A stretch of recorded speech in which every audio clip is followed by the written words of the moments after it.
પેલા તમે આ વિડીયો જો, એમાં જે ઓલો ગંભીરા બ્રિજ ઉપર જે ઓલો ખટારો લટકતો હતો ને, એને કેવી રીતે કાઢવાના છે કેવી રીતે, એ જ આપણા સમાચાર વાળા બધા બતાવે. માં પહેલી વાર એર બલૂનથી બ્રિજ પર લટકતા ટ્રકને હવાઈ માર્ગે નીચે ઉતારવામાં આવશે અને બલૂન એસેમ્બલ કરીને તેમાં પ્રોપેન ગેસ ભરાશે અને તે ટ્રકમાં ગેસના દબાણથી વજનદાર વસ્તુઓને હવામાં ઊંચકવામાં આવે છે. તેમાં ખાસ પ્રકારના એર લિફ્ટ કરીને આ રીતે નીચે ઉતારવામાં આવશે.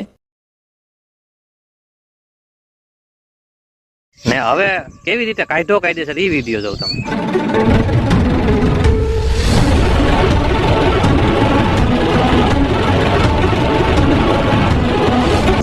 જે કંપની વાળા હવે કાઢ્યો છે ને, એને કહેવાનું કે તમે યાર આમ કરાય આવો, આ તમે સમાચાર વાળા ઉપર અન્યાય કર્યો કે ભાઈ એ બિચારા કેટલી મહેનત કરીને તમને બતાવ્યું કે આવી રીતે આમ 2 બલૂનથી બાંધશે ને પછી આમ ઉડાડશે ને પછી હેઠો ઉતારી લે અને તમે હેઠે બલૂન ઘાલીને આમ ઊંચો કરીને ખેંચી લીધો, તો આ તમારી કઈ રીત ના કહેવાય.